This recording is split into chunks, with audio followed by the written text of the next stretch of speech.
Сәлем достар, бүгінгі сабақта біздер ары қарай Django'ны жалғастырамыз. Біздер алдыңғы сабақта сұрақ және таңдаулар деген модель құрдық. Енді осы модельді ары қарай дамытатын болсақ, мысалы біздің сайтымыз мынандай бөлімдерден тұруы мүмкін.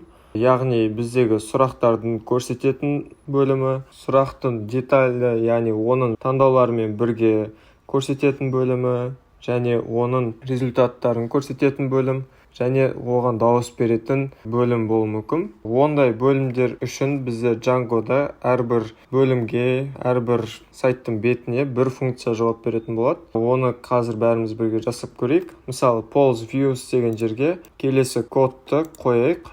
Ол үшін біздер views'ты ашамыз және кодымызды қоямыз. Мына жерге қазақша аударайық. Іздеген сұрағыңыз және оның ID-і. Мынаны да қазақша аударатын болсақ, мына жердегі S дегеннің орнына қазір бізде question ID түсетін болады. Сол үшін біздер бұны былай аударамыз. Яғни сұрақ, осы сұрағының жауабын іздедіңіз. Келесі, сіз осы сұрағына дауыс бердіңіз. Осындай біздер әрбір бетке өзінің функцияларын жазып шықтық. Олардың арасында код стайл бойынша 2 enter басқанымыз жөн. Және біздер оны ашып көрейік енді. Оны қосу үшін біздің сайтқа URLs деген жерге барып келесі кодты қоямыз. Мысалы, URLs және келесі кодты қоямыз. Содан кейін ол бізде жаңағы detail, results, vote деген функцияларымызды осы URL арқылы бізге көрсететін болады. Енді келесі біздің берілген views'ымызды одан да әдемірек жасайық. Яғни бізде сәлем әлем деп тұрған болатын. Осы жерді қайталап дұрыстап жазып шығайық. Яғни қалғандарын өзгертпейміз, тек индексті өзгертеміз. Ол жерде біздер не істейді? Соңғы 5 сұрақты алады және оны құрылған уақыты бойынша орналастырады. Яғни жоғарыдан төменге қарай орналастырады. Және олардың сұрақтарын бір-біріне жалғап, текст қылып көрсететін болады. Енді біздер темплейтке файл құрастыру керекпіз. Ол үшін біздер polls-та мынандай директориялар құрастырып, оның ішіндегі index.html деген файл құрастырайық. Ол үшін біздер polls-қа барамыз. Оның ішінде polls. Осы index.html-ның ішіне берілген кодты қоямыз. Енді бір сәтке өзіміз тексеріп жіберейік жазған нәрсемізді. Мысалы, индексқа өтетін болсақ, бізде polls деген бар.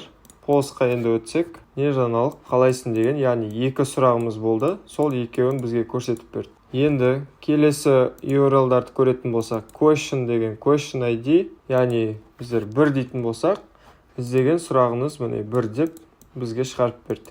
Оның ID-ін шығарып отыр. Мысалы, мына жерге 10 деп қойсақ та, бұл біз қандай текст жазамыз, сол текстті әзірге көрсетеді. Себебі оның коды, ол бізде question'ды алады және соны шығарады. Екінші бізде results деген жер бар.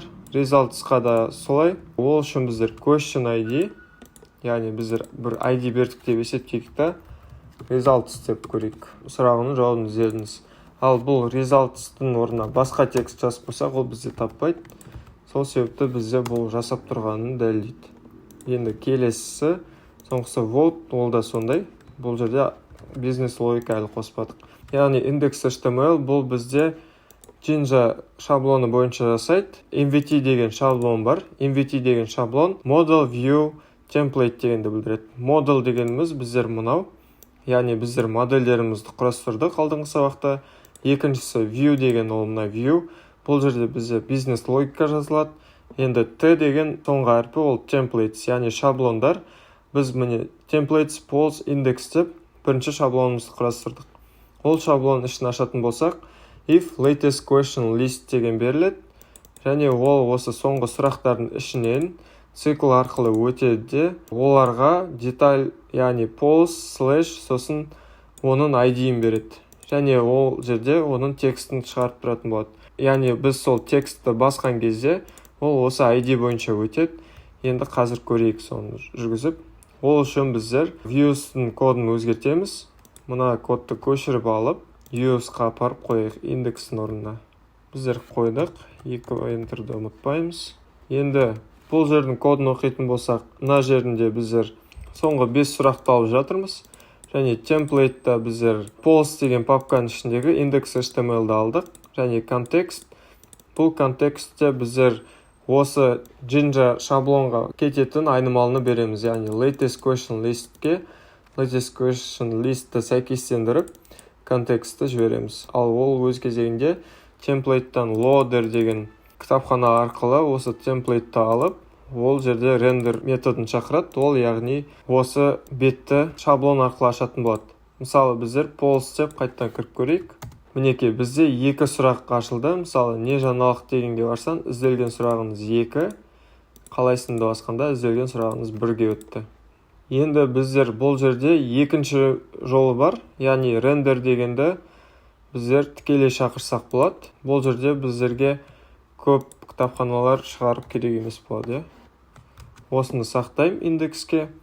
Ал қалған жерлеріне біздер детальдарын өзгертейік. Мысалы, detail'да осы кодты қоямыз, және оған керекті библиотекаларды қондырамыз.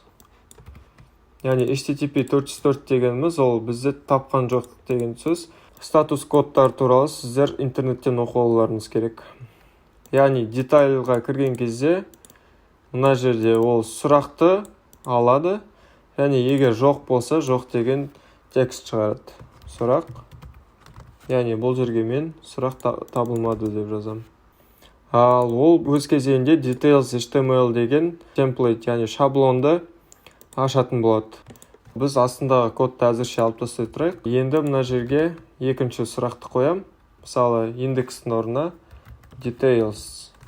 Ал detail'дың ішіне жай ғана бізге кірелген сұрақты көрсетеміз. Ал мына жерде URL-дарды әзірше сөндіре тұруымыз керек. Енді бізді серверіміз жасады. Қайтадан кіреміз, жаңартамыз бетті, және сұрақтың үстін басам. Detail деген жоқ дейді. Біздер оның атын details деп қойған болатынбыз. Енді detail деп өзгертейік. Енді сервер жаңарған күтеміз, және қайттан сұрақты өзгертеміз. Яғни ID2 не жаңалық деп шығарды. Тауып тұр. Енді мына жерде 1 және 2 деген бізде 2 объект бар. Мысалы, оның орнына бізде базада жоқ объектіні берсем, мына жерде сұрақ табылмады деп шығарады. Ал бізде оның коды кішкене үлкендеу. Біздер осыны дайын метод арқылы жасасақ болады. Ол үшін біздер shortcuts'тан getObject404 дегенді жазып аламыз. Яғни мына жерге үтір қойып қоссақ болады. Және осыны енді question деп алуға пайдаланамыз. Мынаның орнына осыны қоямыз. Яғни біздің 4 жол кодымыз 2 жолға кішірейді. Осы бетті қайттан өзгертсем, яғни бізде бұл сұрақ табылмады деген хабарламаны көрсетіп тұр. Енді келесі кодпен біз detail деген HTML файлымыздың ішін өзгертейік. Яғни осындай біздер өзгерістер енгіземіз. Енді қайтадан біздегі бар сұрақтарға кіріп көрейік. Мысалы, не жаңалық деген кезде не жаңалық деп көрсетіп тұр. Ал екіншісі қалайсың. Бізде екінші оның ішінде бар сұрақтарды көрсетіп тұр. Яғни қарайтын болса, question бірінші h1 деген тегпен сұрақтың ат берілгені, және оның choice set all арқылы сұрақтың жауаптары көрсетілген. Онша емес, және керемет.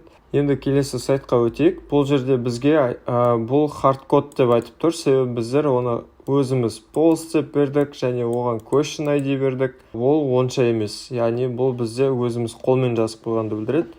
Ал оның орнына Django бізге мынаны пайдалан деп көрсетіп тұр. Яғни URL дегенді шақырып, мына жерде процентпен ашып, URL шақырып, detail деп басқан кезде сол view'дағы detail'ді шақырады да, оның екінші аргумент ретінде оның ID-ін алады. Яғни осыны орнына қойып көрейік. Біздер индекске барамыз. Мына жолды осы жолға ауыстырып көрейік. Сақтаймыз кодымызды. Енді post деген бірінші бетке өтеміз. Яғни еш нәрсе өзгермеді, бірақ біздің кодымыз енді алдағы хардкодтан құтылдық. Яғни бұл жерде эффектті шығарып тұрған мына жердегі name деген атрибут. Яғни біз ол жерге detail деп бергесін, біз индекстің ішіндегі detail деген атрибут арқылы бұл URL-ді тауып тұр. Ал егер біз оның атын өзгертіп тастасақ, мысалы басқаша етіп, Енді біз пост жаңартқан кезде ол оны таппайды, себебі бізде ондай жер жоқ. Сол себепті бұлар әрдайым бірдей болу керек. Енді жаңартамыз, енді жасады. Енді сіздер мысалы осы бетті post 1 деп ашудың орнына басқаша өзгерткілеріңіз келсе, мысалы мына жерге questions деп қойғыларыңыз келсе, онда сіздер осы жерге questions деп жазасыздар, және ол жасайтын болады. Бізге бұл керек емес, яғни енді біз сөндіреміз. Post деген жерімізге қайттан барайық. Енді біздер осы кодты көшіріп, URL-дарға қайттан қояйық. View-дің ішіндегі кодымызды қайтадан ашамыз. HTTP response-ды қайттан орнына келтіріп, файлдарды ашқан кезде, мұна кластарды табу үшін. Енді обновить етіп көрсек, оларды бізде көріп тұрады. Бүгінгі сабақта біздер MVT шаблон туралы қысқаша өттік. Ол дегеніміз модельдер біздің алдыңғы сабақта құрған. View осы бүгінгі сабақта біздер қосқан бизнес логикамыз. Және үшіншісі template. Мұна шаблондарды қостық. Осы шаблондарды біздер template деп атаймыз. Мұнаның барлығы функция тәріздес view болып есептелсе, алдағы сабақта класс тәріздес viewларды өтеміз. Және одан бөлек осы сұрақтарды немесе оның таңдауларын біздер шаблон арқылы, форма арқылы құрастыратын боламыз. Сабақ осымен аяқталды. Сұрақтарыңыз болса, комментарийге жазсаңыздар болады. Сонымен келесі сабақта кездескенше.